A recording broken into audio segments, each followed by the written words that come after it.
Welcome back to Christian World News. Winter above the Arctic Circle means months of darkness and temperatures of minus 60 degrees Fahrenheit. But in one area of Siberia, a man is braving the cold to share the gospel with remote tribes.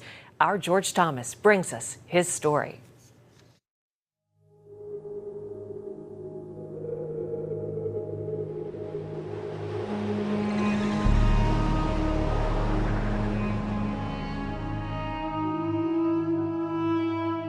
Locals call this place Yamal. Yamal means the end of the world. And in many ways, it is.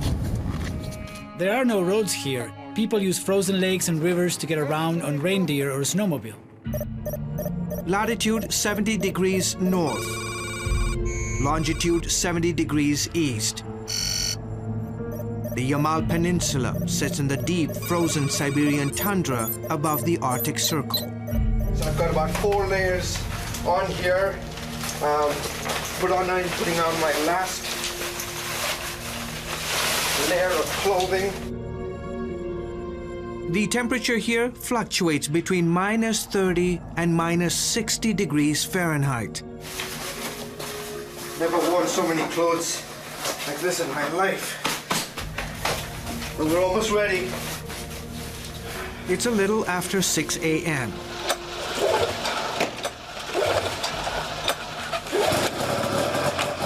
Peter Hudi, our Siberian guide, does last-minute checks. That right there, folks, is reindeer skin. This is our sleigh. I mean, in essence, this is how we're going to be traveling into the tundra on the back of this. The sleigh is attached to a snowmobile. I have to make sure we have enough rope and other emergency supplies in case we get stuck. Is this dangerous? Это опасно? Опасно, да. Yes, it is. Our destination this morning, a 4-hour journey deep into the wilderness to meet a nomadic family. 2 hours into our journey, we stop for a brief moment. It's about 9:25 in the morning. 9:25 in the morning, and the sun has yet to rise. And we're hoping to catch that before it rises. Let's go. The sun here shines only for a few hours during the winter. When it does appear, normally around noon, the sunrise, well, it's something to behold. This is a special place. Peter belongs to the largest nomadic tribe called the Ninets. He's more than just a guide. You see, he's a Christian. And for the last few years, he's been sharing the gospel of Jesus Christ with his tribe and others who live here in the tundra. When I became a Christian, God gave me a new heart. He also gave me a new heart for my people. I go out on my snowmobile meeting these nomadic families and telling them about the love of Christ. The Ninets are nomadic reindeer herders. The word Ninet means child of a deer. This is, in essence, the lifeblood for the Ninets people here on the Siberian tundra, because their meat as well as their skin fetch a lot of money in the villages. Our food, clothes, shoes, homes, our transportation, everything comes from them. Without reindeer, we cannot survive. And learning how to survive in the tundra begins at an early age. All my children were taught from a young age how to live in the harsh conditions. It is our way of life, but if you are not careful, you can die out here. The women take care of cooking, sewing clothes, and putting up the teepees. The men are hunters and care for the reindeer. And when it comes to skinning the reindeer, the entire family is involved. The hide is used to make the teepees and clothes. Blood and raw reindeer meat are often consumed to get vitamins. We use every part of the animal.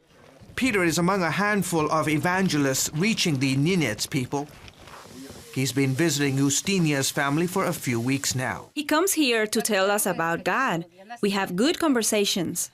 He's supported by a local Siberian church and Russian ministries, an organization focusing on spreading the gospel in the former Soviet Union. He says it all begins with friendship evangelism. I brought presents for all the children today. Each box is filled with toys, school supplies, and a children's Bible. We have to build relationships first. Modern technology, such as the snowmobile, cell phone, and generator, have certainly made life a little easier on the tundra. Before, I had to rely on reindeer to get around. Now the snowmobile allows me to travel farther distances to meet families. There are no verifiable numbers, but Peter estimates some 500 Nenets people have accepted the Lord in recent years. There are still thousands more who have yet to hear about Jesus. So for now, he continues to traverse the harsh landscape of the Siberian tundra in search of more people to share the good news of faith in Jesus. George Thomas, CBN News, in the Yamal Peninsula, northern Siberia.